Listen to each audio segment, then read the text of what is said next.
Hello and welcome back to study Medha academy. आज हम class 10 का ये chapter chemical reactions and equations पढ़ने वाले हैं और हम आज इसकी इम्पॉर्टेंट एक्सरसाइजेस करने वाले हैं।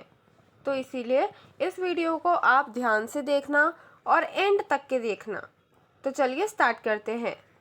सबसे पहले है question number 1। Which of the statements about the reaction below are incorrect? और जो हमें इक्वेशन दी है वो है 2PbO plus C plus 2Pb plus CO. Lead is getting reduced. Carbon dioxide is getting oxidized. Carbon is getting oxidized. Lead oxide is getting reduced. और options है first A and B, then second A and C, then third A, B, C and fourth all. अब इसका जो answer है वो है first A and B, मतलब lead is getting reduced and carbon dioxide is getting oxidized. अब question 2 है Fe2O3 plus 2Al gives Al2 plus O3 plus 2Fe. The above reaction is an example of combination reaction, double displacement reaction, decomposition reaction या फिर displacement reaction. अब मैंने आपको यहाँ पे बताया था कि डिस्प्लेसमेंट रिएक्शन में ऐसा होता है कि जो भी रिएक्टिविटी सीरीज में ऊपर मेटल होता है वो लोअर रिएक्टिव मेटल को डिस्प्लेस कर देता है और ऐसे ही इस इक्वेशन में भी हो रहा है। यहाँ पे जो Al है वो ज़्यादा रिएक्टिव है आयरन से और इसीलिए वो उसे यहाँ पे रिप्लेस कर दे रहा है और Al2O3 बना रहा है और Fe जो है वो अलग से निकल रहा है। इसीलिए the given reaction is an example of displacement reaction. अब हम देखते हैं question number 3। What happens when dilute hydrochloric acid is added to iron filings? Tick the correct answer. मतलब क्या होता है जब हम HCl को आयरन फाइलिंग्स में डालते हैं। जो भी होता है इन चारों ऑप्शंस में से हमें बेस्ट टिक करना है। तो फर्स्ट है hydrogen gas and iron chloride are produced. Second is chlorine gas and iron hydroxide are produced. Third is no reaction takes place और D is iron salt and water are produced. तब यहाँ पे जो हमें correct option दिख रहा है वो है A, hydrogen gas and iron chloride are produced and the reaction is as follows. तो हमने यहाँ पे रिएक्शन पढ़ी थी कि जब भी HCl और Fe का रिएक्शन होता है तब FeCl प्लस H2O रिलीज होता है। तो ये सेम रिएक्शन यहाँ पे हमें लिखनी है और ए ऑप्शन जो है वो करेक्ट है। Then the question is what is a balanced chemical equation?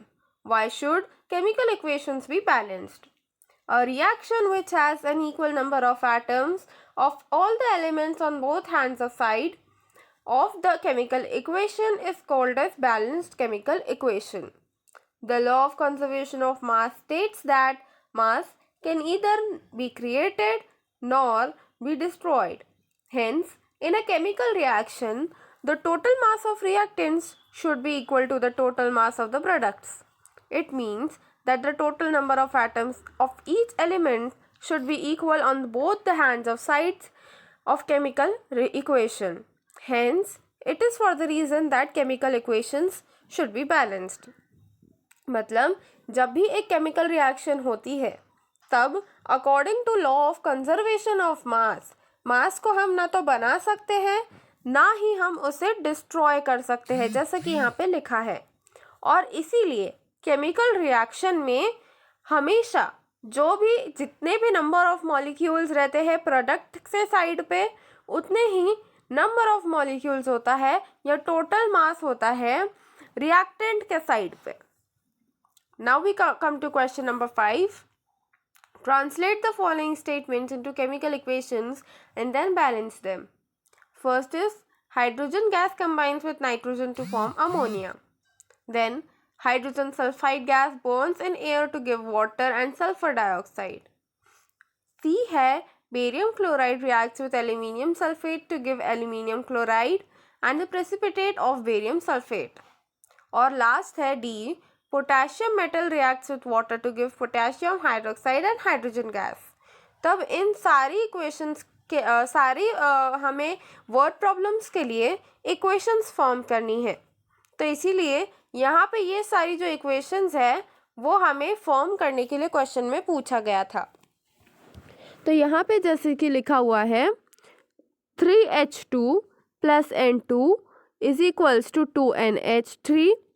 Then B is 2H2S plus 3O2 gives 2H2O plus 2SO2. C की इक्वेशन होगी 3BaCl2 plus Al2SO4 whole thrice gives 2AlCl3 plus 3BaSO4. और उसके बाद में फिर D होगा 2K plus 2H2O gives 2KOH plus H2. तो ये सारी इक्वेशंस हमें फॉर्म करने के लिए बोली गई थी, जो कि हमने कर दी है यहाँ पे। देन क्वेश्चन नंबर 6 है balance the following chemical equations. तो यहाँ पे जो हमें बैलेंस्ड केमिकल इक्वेशंस है यहाँ पे लिखी हुई है 2HNO3 plus CaOH whole twice plus CaNO3 whole twice gives 2H2O. Then 2NaOH plus H2SO4 gives 2Na2SO4 plus 2H2O. C है NaCl plus AgNO3 gives AgCl plus NaNO3. Then last one is BaCl2 plus H2SO4 gives BaSO4 plus 2HCl. अब यहाँ पे जो question number 7 है वो भी same to same question number 5 के जैसा है। यहाँ पे भी हमें कुछ वर्ड प्रॉब्लम्स दी हुई है और हमें उनकी केमिकल इक्वेशंस बनानी है।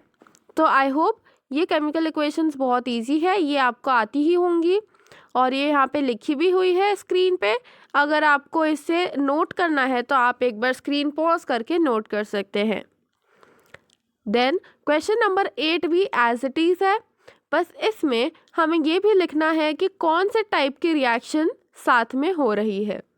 ठीक है, इसमें identify the type of the reaction in each case भी लिखा है।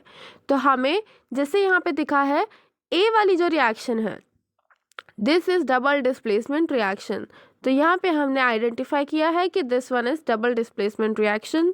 देन बी वाली जो है ये जो रिएक्शन है ये है डीकम्पोजिशन रिएक्शन।